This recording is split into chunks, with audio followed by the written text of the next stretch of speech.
Das hier ist Tech-Millionär Brian Johnson. Als erster Mensch der Welt will er, wissenschaftlich begleitet, unsterblich werden und teilt seine Fortschritte bei Social Media.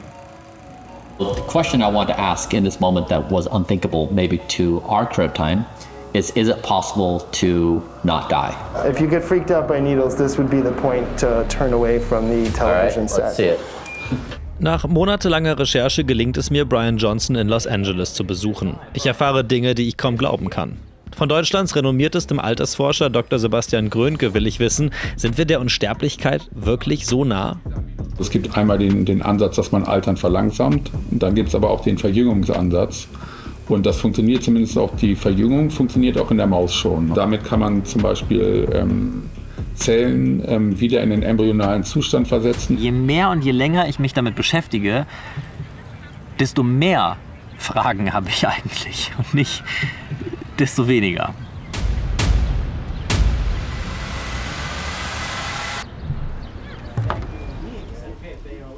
Ich bin bei Extension Health in New York, einem der exklusivsten Longevity Center der Welt. Dr. Jonathan Kuo, der das hier betreibt, will mich einem seiner Patienten vorstellen.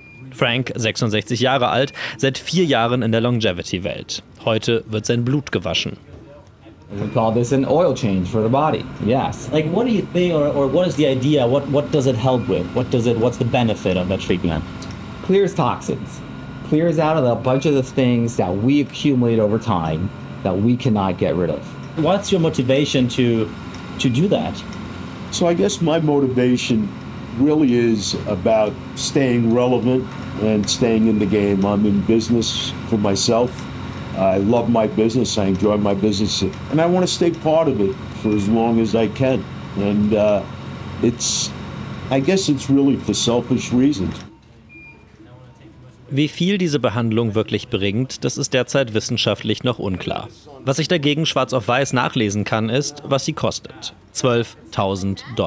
Doch das ist bei weitem noch nicht alles, was Frank jedes Jahr für den Traum vom langen, gesunden Leben ausgibt. I think it comes down to hundreds of thousands of dollars a year. Is that something? If you want to do it to the level that I want to do it. Like, if this works, we can go to a point where people who have a lot of money can live longer and the others can't. Is that something that you are thinking about, that worries you in a way? Certainly worries me, you know. I mean, medicine and health is to be democratized, but it has to start somewhere. You know, we have to have the first adopters that, you know, use some of these expensive technologies. We gather the data from that, and of course the price points will drop. Dr. Kuo bietet noch mehr Behandlungen an. In diesem Raum macht er innovative Eingriffe. Auf einen ist er dabei besonders stolz, den Neuro Reset, den er selbst erfunden hat. I've done thousands. You've done it yourself? And I've done it myself. Who did it to you? Did it myself. You did it yourself? Yeah. Okay, wow. And I have good hands. That's wild. Beim Neuro Reset spritzt er Betäubungsmittel und Peptide in den Vagusnerv im Hals, nur Millimeter neben die Halsschlagader. Das Verfahren soll von jetzt auf gleich Stress reduzieren, gut für die Langlebigkeit. Er besteht darauf, mir die Behandlung zu zeigen. Eine Mitarbeiterin stellt sich zur Verfügung. Mir kommt das alles ein bisschen wild vor. A little pinch here, okay? 1, 2, 3, poke. Okay, and so that's the first part of this. That's called the stellate ganglion block, okay? And around this vagus nerve, we're injecting a combination of peptides. I don't feel it. Yeah. Okay, we're done. But you'll see, she's gonna develop a droopy eye on that side of her face. Because of that relaxation, or? 24 Stunden wird Erikas Auge wegen der Behandlungen hängen. Dafür ist jetzt angeblich ihr Nervensystem zurückgesetzt. Ob es das wert ist? Keine Ahnung. Und dann kommen wir zu meinen Daten. Welche Behandlung würde Dr. Kuo mir, einem aus klassisch-medizinischer Sicht gesunden 33-Jährigen, empfehlen? What's my state? What's your Am state? I doomed? No, I mean, I think you're doing well. Okay, I mean, there are some numbers here that I could definitely see you doing some work on. What? Your total body percent fat is 20%. Okay, and ideally you probably want to get that down a little bit. Okay, for a male, I'd say like maybe aim for like a 15% body fat. There are some diet and lifestyle changes, and perhaps some peptides that you can use to kind of get these numbers down. Peptide helfen dem Körper, schneller Fett ab und Muskeln aufzubauen. Kostenpunkt: ein paar $100 im Monat. Meine Zeit in New York geht zu Ende. Ein Fazit zu ziehen fällt mir schwer.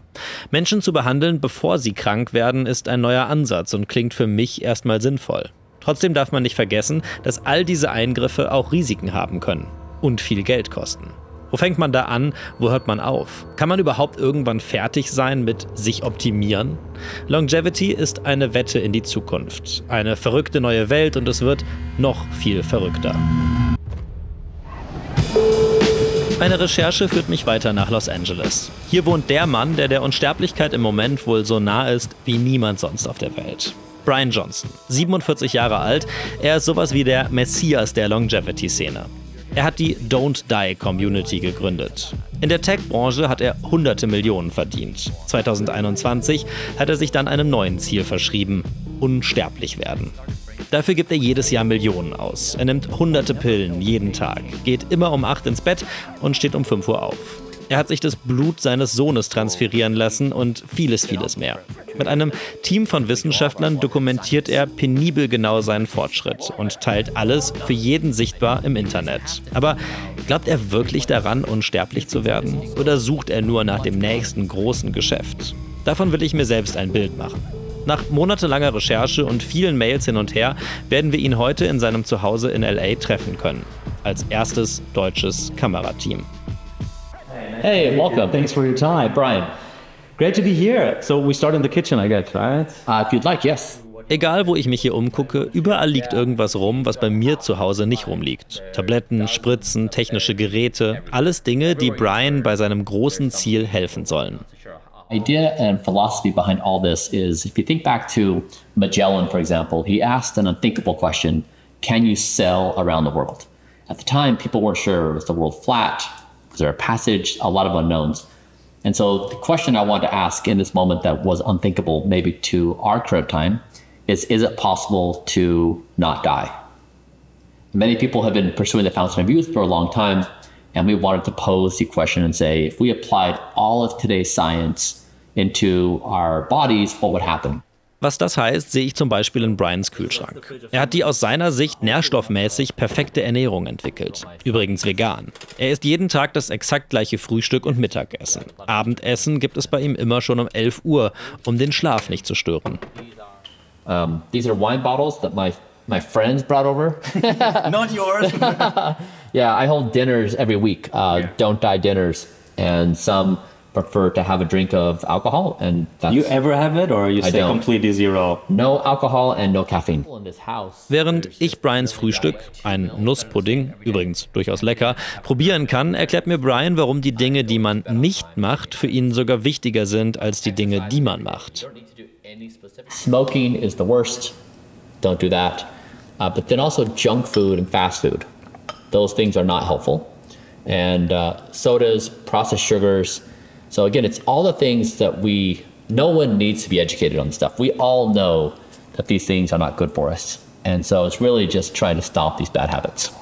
People still do it though. People still do it. People still do it because they also think that it's something, aging and dying is something that you cannot change. You just accept it. It's just something that most people are not questioning. Exactly right. You nailed it. So when death is inevitable, that leads to a chain reaction of thought of the person says, I might as well, and then fill in the blank. Like stay up late, watch my favorite movie, and eat a pint of ice cream. Or I might as well smoke, or I might as well drink, or I might as well. So it leads to this chain reaction of debauchery or self-destructive behavior.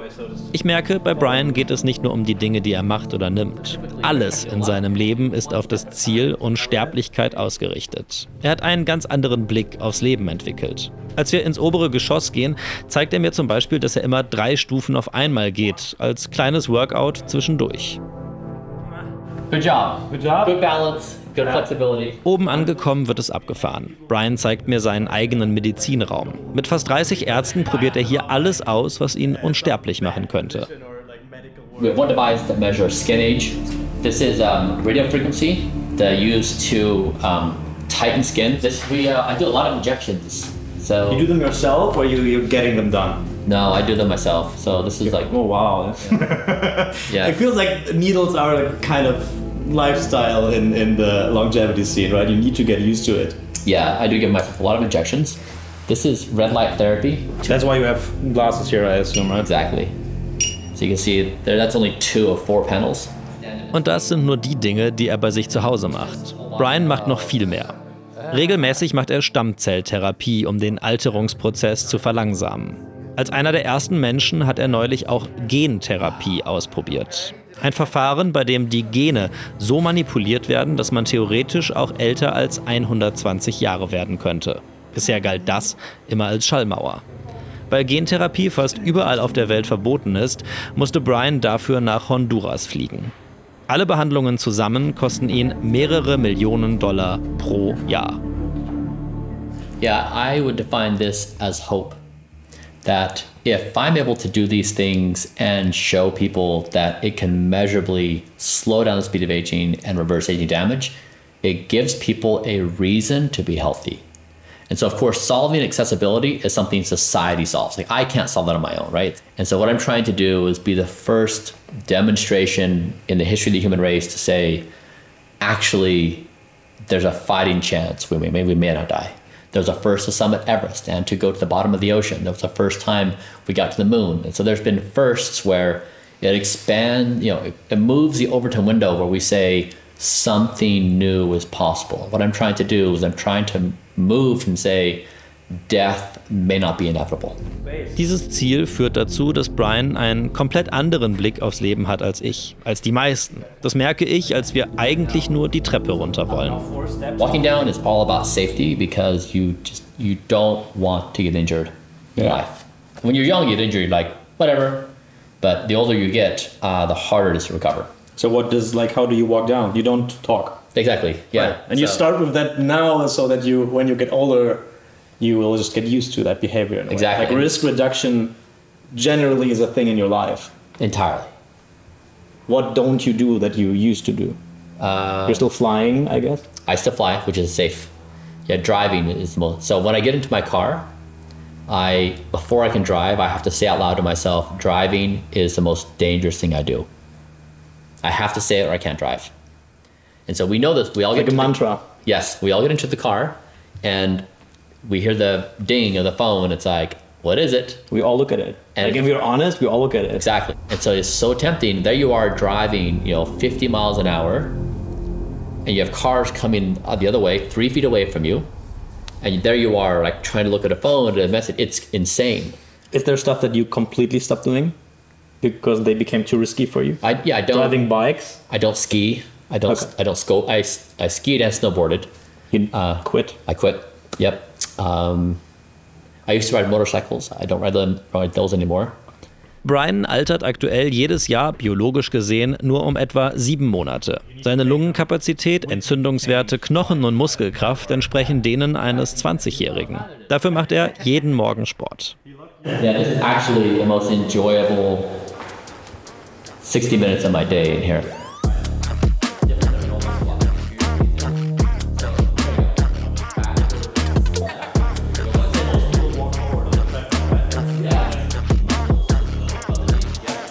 A lot of people will build like these muscles or your biceps or your chest. Hamstrings are kind of hard to get at. You try it, see what I'm talking about. You want to basically just don't use your hands. Back up.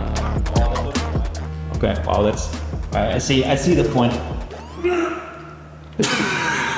Pretty hard. Yeah, that's like another muscle that you... Yeah, exactly. One is good. All the way down.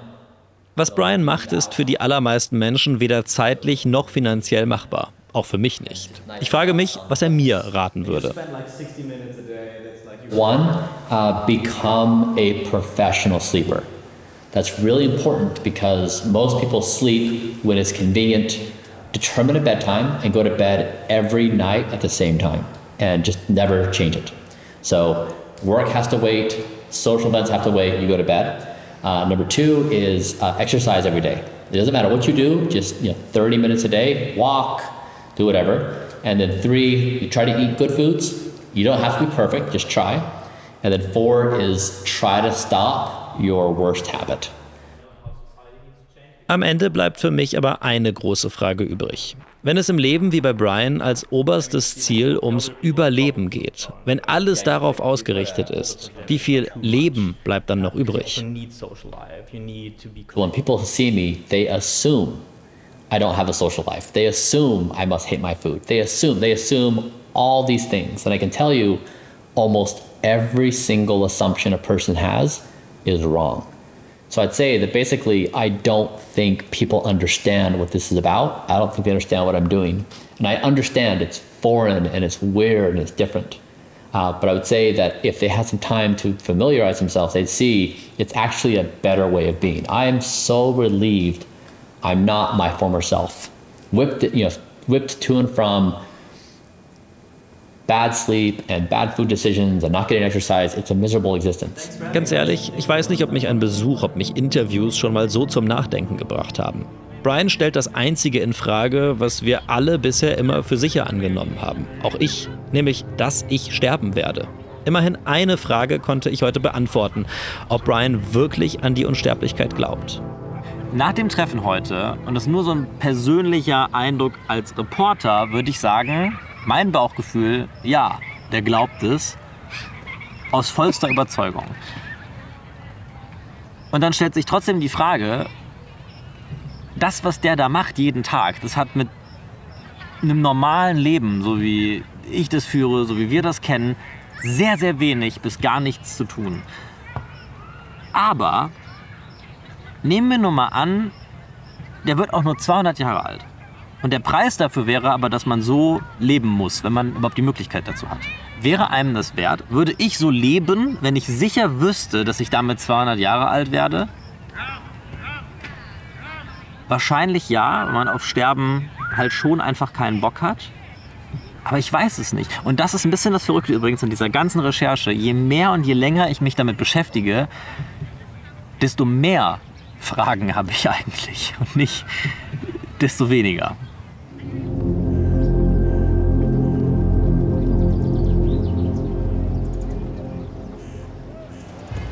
Zurück in Deutschland suche ich weiter nach Antworten. Vielleicht finde ich sie hier. In Köln am Max-Planck-Institut für die Biologie des Alterns. Ich bin mit Dr. Sebastian Grönke verabredet. Kaum jemand in Deutschland weiß so viel über das Altern wie er. Als erstes interessiert mich, was er von Produkten wie dem von Chris hält. Können solche Supplements wirklich was bringen? Das sind schon Stoffe, die jetzt nicht irgendwie, ich sag mal, zufällig ausgewählt worden sind, sondern das basiert schon häufig auf Mausstudien. Aber man muss natürlich immer dazu sagen, diese Stoffe sind nicht wirklich im Menschen getestet dafür, dass sie die Langlebigkeit verbessern können. Also es gibt wissenschaftliche Hinweise, dass das in der Maus funktioniert. Das heißt aber nicht, dass es auch im Menschen funktionieren muss. Das ist quasi, wird mit der Hoffnung gespielt, dass diese Sachen funktionieren. Sie können auch funktionieren. Ich sage nicht, dass nichts davon nicht funktioniert, aber es ist nicht erwiesen. Trotzdem gibt es ja Menschen, die das dann nehmen, weil sie sagen, naja, ich will natürlich den Zug vielleicht nicht verpassen, weil kann schon auch sein, dass, keine Ahnung, was das jetzt hier, NMN zum Beispiel, also kann sein, dass wir in 20 Jahren wissen, das bringt auch beim Menschen was. Genau, und ich glaube, die Hoffnung dabei ist, dass sie natürlich sagen, okay, je früher ich anfange, desto besser. Und deswegen fange ich das heute an und nicht erst, wenn es nachgewiesen ist. Aber das Risiko dabei ist natürlich, dass man potenziell viel Geld dafür bezahlt und in 20 Jahren ist klar, es funktioniert nicht. So langsam beginne ich zu verstehen. Das große Problem der Longevity ist ihr eigenes Forschungsfeld, das Menschenleben. Um wirklich sicher sagen zu können, was funktioniert und was nicht, braucht es eigentlich lebenslange Studien im Menschen. Doch die würden 80, 100 oder sogar 120 Jahre dauern und kämen damit für jeden, der heute lebt und nicht sterben will, zu spät. Auch im Max-Planck-Institut sucht man deshalb in Tieren nach Antworten. Den derzeit größten Effekt bei Mäusen erzielt man zum Beispiel dadurch, dass man ihnen etwa 20-30% der Nahrung wegnimmt. Vereinfacht gesagt, sind Mäuse permanent ein bisschen hungrig, leben sie bis zu 30% länger. Auch andere Stoffe und Medikamente wie Rapamycin werden hier erforscht. Aber auch Mausstudien dauern jedes Mal Jahre. Deshalb probiert Dr. Sebastian Grönke viele Dinge vorher erstmal in der Fliege aus. Vor kurzem hat er dabei einen Wirkmechanismus gefunden, durch den er die Lebenserwartung einer Fliege sogar fast verdoppeln konnte.